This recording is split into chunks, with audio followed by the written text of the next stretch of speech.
The champagne was vintage, the linens were crisp white, and the lie was $144,000 deep. My parents stood on the deck, fireworks exploding behind them, announcing the ultimate wedding gift, the family lake house for my sister Elizabeth. The crowd cheered for their generosity. I didn't cheer. I checked my phone. The notification I set months ago glowed in the dark. Balloon payment due. $144,000 in exactly 30 days. They weren't giving her a legacy. They were handing her a grenade. Before we go any further, drop a comment below. Where are you listening from and what time is it for you right now? I love seeing how far this community reaches. I walked away from the applause, the sound of champagne corks popping fading as I stepped onto the wooden planks of the dock. The air down here was heavy, smelling of lake water and algae, a sharp contrast to the expensive perfume wafting from the deck above. I needed the dark. I needed the silence. Because up there under the string lights, my family was performing their greatest hit, The Generous Dynasty. But down here in the glow of my phone screen, I was looking at the balance sheet. And the balance sheet was bleeding red. I've always been the invisible ledger in this family, the checkbook daughter.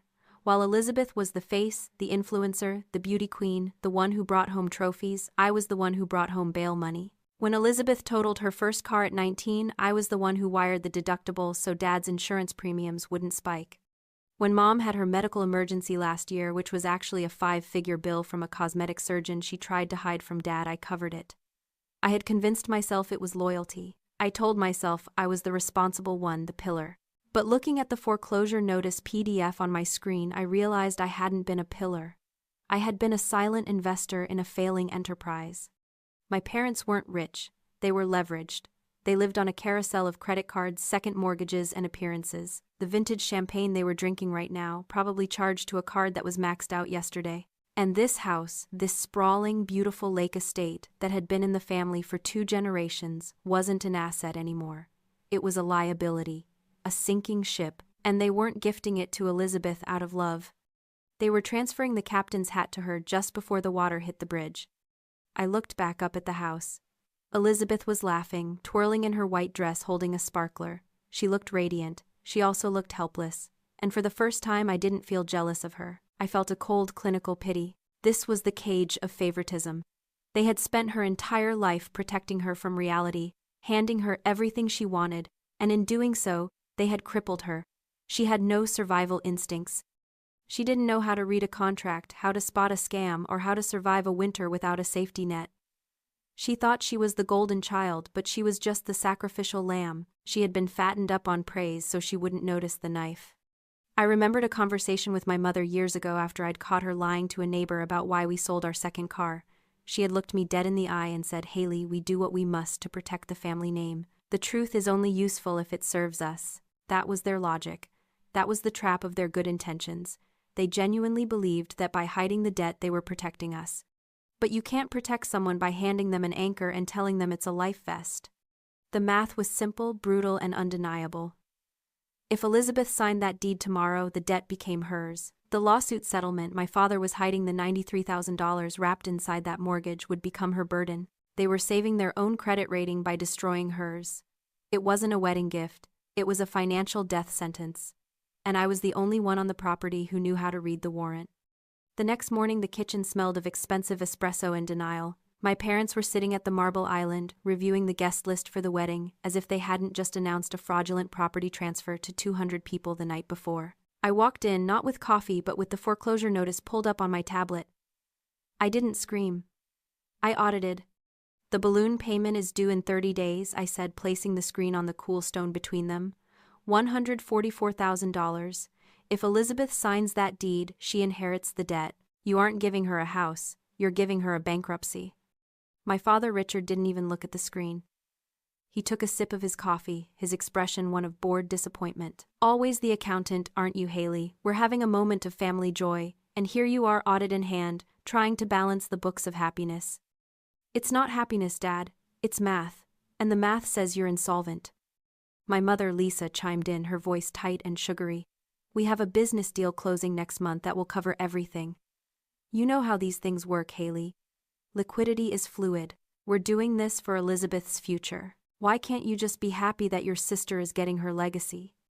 "Because a legacy shouldn't require a credit check," I countered. "You're using her credit score to patch the hole in yours."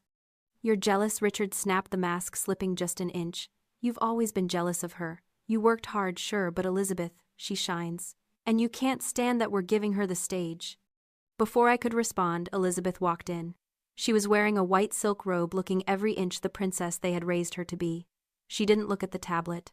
She looked at me, and her eyes were cold. Are you still doing this? She asked, her voice dripping with pity. Brandon told me you were lurking on the dock last night looking miserable. Now you're harassing Mom and Dad. God, Haley, you're so corporate. You think everything is a transaction. You can't just accept that some people get good things because they're loved. I looked at her, and the anger in my chest cooled into something forensic. This was the cage of favoritism. My parents hadn't just spoiled her, they had disabled her. By handing her everything she ever wanted without struggle, they had removed her survival instincts. She was a show pony, groomed beautiful and trained to trot in circles while the barn burned down around her. She didn't question them because she had never needed to. Her privilege was a muzzle. It kept her docile, compliant, and completely blind to the fact that the people feeding her sugar were also sharpening the knife. She wasn't an accomplice. She was the perfect victim. I'm not jealous, Liz, I said, picking up my tablet. I'm terrified for you. Save it, she spat. I don't need your protection. I have, Dad.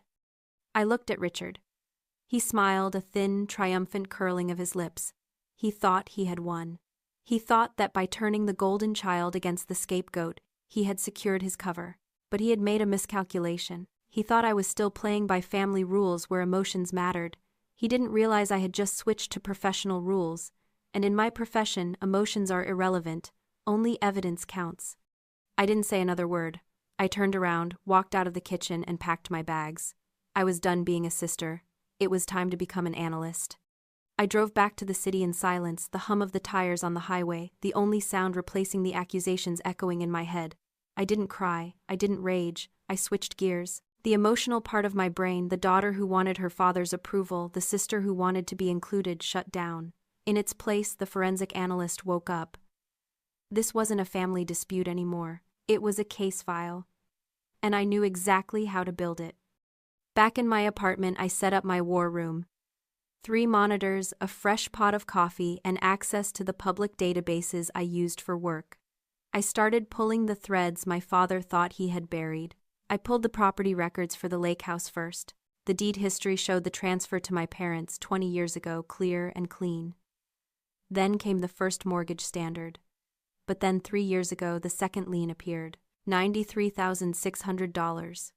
The interest rate was predatory, the kind you only accept when you're desperate and out of options. Next, I went hunting for the business deal my mother had mentioned. I searched for my father's LLC filings. Richard Sterling Consulting. The status was active, but the revenue reports were a joke. The company had been bleeding money for 5 years. There was no big deal closing next month. There were only mounting liabilities. But the real smoking gun wasn't in the business records. It was in the court filings. I searched my father's name in the county clerk's database, filtering for civil suits. And there it was. Case number 21-CV-0943 Peterson versus Sterling. Filed 3 years ago. Settled out of court. The plaintiff, a former business partner, had accused Richard Sterling of embezzling funds from a joint venture. The settlement amount was confidential, but the timeline matched the second mortgage perfectly. He hadn't bought a boat. He hadn't renovated the kitchen. He had bought his freedom. I sat back, the glow of the screens illuminating the dark room. It was worse than I thought. My parents weren't just irresponsible. They were criminals in hiding. They had paid off a fraud allegation with debt, and now they were about to transfer that debt to Elizabeth to wipe their hands clean. If the partner came back for more, or if the IRS audited them, they could claim insolvency. They would point to the house transfer and say, "Look, we have nothing. Our daughter has the asset." They were setting her up as the fall guy for a crime she didn't even know existed. My phone buzzed. It was a text from Elizabeth. "Please just let it go. You're ruining everything." I stared at the message. She still thought this was about a party. She thought I was being petty, trying to steal her spotlight. She didn't realize I was the only thing standing between her and a felony investigation. I didn't reply. I printed the court docket. I printed the settlement agreement summary. I printed the foreclosure notice. I compiled everything into a single PDF file titled The Truth. This was the trap of their good intentions. My mother had probably convinced herself that hiding this was an act of love. She would say they did it to protect the family name, to keep Elizabeth from worrying. It was cognitive dissonance weaponized. They believed that maintaining the image of wealth was more important than the reality of survival. They thought that if they just kept dancing, the music would never stop. But the music had already stopped. The band had packed up and gone home. And the only sound left was the scratching of a pen on a foreclosure deed. I closed my laptop. I had the evidence. I had the motive. Now I just needed the venue. The rehearsal dinner was held in the ballroom of the Grand Hotel downtown, a venue that cost more for one night than my parents had in their combined retirement accounts. Crystal chandeliers dripped from the ceiling, and the centerpieces were towering arrangements of white orchids. It was beautiful. It was expensive. It was a lie. I arrived late, carrying nothing but a slim laptop bag. I had traded my bridesmaid dress for a sharp black suit. Tonight wasn't about blending in, it was about standing out. I scanned the room. My parents were at the head table, holding court, basking in the admiration of their guests. Elizabeth was next to them, looking nervous but radiant, holding Brandon's hand. Brandon looked bored, checking his watch clearly, ready for the night to be over. I walked over to Elizabeth first. I had to try one last time. Just once. For my own conscience. "Liz," I said, leaning down to whisper in her ear. "We need to talk. Now. Outside." She pulled away, her eyes flashing with annoyance. "Not now, Haley. Dad is about to give his speech. Don't make a scene." "This isn't a scene, it's an intervention. Please, 5 minutes." "No," she hissed. "Sit down or leave." I looked at her. I saw the fear behind the defiance. She knew something was wrong. She had to feel the tension radiating off our parents, but she was too terrified to look at it directly. She was choosing the comfortable lie over the terrifying truth. And in that moment, I realized I couldn't save her quietly. The infection had spread too deep. The only way to save the patient was to cut it out in front of everyone. I nodded slowly. "Okay." I walked to the back of the room where the AV technician was monitoring the slideshow. I had called ahead using my maid of honor status to get access. "Change of plans," I told him, handing him a flash drive. "We're going with the updated presentation. Dad's speech needs visual aids." He shrugged and plugged it in. Richard stood up, tapping a spoon against his champagne flute. The room quieted. He smiled, that charming practice smile that had fooled bankers, business partners, and his own children for decades. "Friends, family," he began, his voice thick with emotion.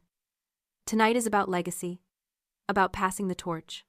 Lisa and I have built a life, a home, a name, and tomorrow we give the jewel of that legacy, our beloved lake house, to our daughter Elizabeth. It is our gift, our blessing, our—" I hit the spacebar on my laptop.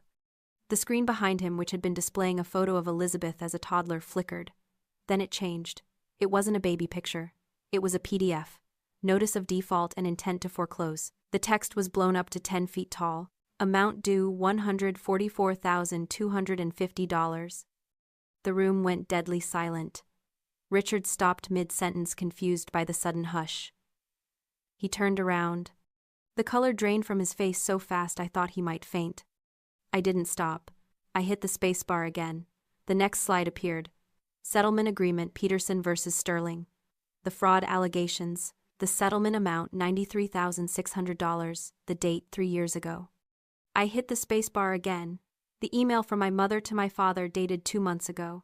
If we transfer the deed before the balloon payment hits, the liability shifts to her. We can claim we gifted it in good faith. It buys us time. I walked to the center of the room. I didn't need a microphone. The silence was loud enough. "It's not a legacy, Dad," I said, my voice calm, steady, lethal. "It's a liability dump. You aren't giving her a home. You're giving her your debt. You're giving her your fraud settlement. You're giving her a bankruptcy so you don't have to file one yourself." Richard tried to speak, to bluster, to deny. This is a misunderstanding. Haley is jealous. She's lying." "The documents aren't lying," I said, pointing to the screen. "That's the county clerk's stamp. That's the bank's letterhead. That's your signature on the settlement admitting to embezzlement."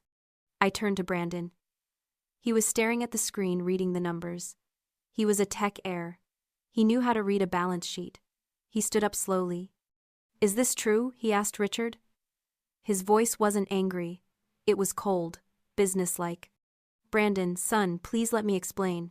Richard stammered, sweating now. Is it true? Richard looked at the screen. He looked at the room full of people staring at him with horror. He looked at me. And he crumbled. He didn't say yes. He just looked down. Brandon turned to Elizabeth. She was sobbing, looking between the screen and her fiancé, terrified. Did you know? He asked her. No, she wailed. I swear, Brandon, I didn't know. He looked at her for a long moment. Then he looked at the dead on the screen. I believe you, he said. But I can't marry into this. My family. We can't be attached to fraud. He took the engagement ring off her finger, not cruelly but decisively placed it on the table and walked out. The room erupted. My mother was screaming at me. Elizabeth was on the floor in her white dress crying. My father was slumped in his chair, a broken man. I watched it all. It was a massacre. It was the surgery of truth. I had just cut off the limb to save the body. It was bloody, it was painful, and it was absolutely necessary. I packed up my laptop. My work here was done. The fallout was swift, brutal, and total. The wedding was canceled the next morning. Not postponed, canceled. Brandon's family, who had built their fortune on tech patents and impeccable due diligence, cut ties immediately. They threatened to sue my father for misrepresentation if he tried to contact them again. My parents' social circle, the one they had mortgaged their future to impress, evaporated overnight. The fraud settlement was no longer a secret. It was the headline of every whispered conversation at the country club they could no longer afford. Elizabeth showed up at my apartment 3 days later. She looked like a ghost. Her perfect hair was pulled back in a messy bun, and she wasn't wearing makeup. For the first time in her life, she didn't look like an influencer. She looked like a survivor of a natural disaster. They're selling the lake house, she said, her voice hoarse. The bank is taking it. Dad is liquidating his retirement to pay off the rest of the settlement debt so he doesn't go to jail for tax evasion. I nodded. I know. I saw the listing. She sat on my couch, pulling her knees to her chest. I hated you, you know. When you put that slide up on the screen, I wanted you to die. I know. But then, Brandon left. And Dad didn't stop him. Dad just sat there and let him walk away because he knew he was caught. She looked up at me, her eyes red-rimmed. He wasn't going to tell me, was he? He was going to let me sign the deed the next morning. He was going to let me ruin my life so he could keep his membership at the club. Yes, I said softly, he was. She started to cry, a quiet, broken sound that hurt more than the screaming match at the rehearsal dinner. This was the cage of favoritism finally breaking open. The golden child realized she wasn't the prize. She was the currency. I went to my desk and pulled out a folder. It wasn't an indictment this time. It was a lifeline. I handed it to her. What is this? She asked, wiping her eyes. It's a budget. A real one. And a list of recruiters I know who place entry-level marketing roles based on skill, not connections. It's a plan, Liz. For independence. She took the folder. She looked at it like it was a foreign object, then looked at me. Why are you helping me? I treated you like garbage. Because you're my sister, I said. And because the only way to beat them is to survive them. You don't need a rich husband or a lake house to be okay. You just need to learn how to stand on your own 2 feet. 6 months later, I met Elizabeth for coffee. She was working as a junior coordinator at a PR firm. The pay wasn't great, and she lived in a studio apartment with 2 roommates, but she paid her own rent. She looked tired, but she looked real. Mom called me yesterday, she said, stirring her latte. They moved into a condo in Jersey. She complained for 20 minutes about the lack of closet space. I smiled. Did you offer to send money? Nope, she said, a small, proud smile touching her lips. I told her to try the Container Store. And then I hung up. We sat there in the busy cafe, the noise of the city around us. There was no fireworks display, no champagne, no applause. Just 2 sisters drinking coffee, finally seeing each other clearly for the first time. I picked up the check. Not because I had to, but because I wanted to. I had walked through the fire to get here. I had been the villain, the prosecutor, and the executioner. But looking at my sister, free from the debt that would have drowned her, I knew I would do it all again. I had burned down the fantasy to save the reality, and the reality was worth saving. If you've ever had to be the villain to save someone you love, share this story. And tell me in the comments what's the hardest truth you've ever had to tell. Don't forget to follow for more stories about breaking free.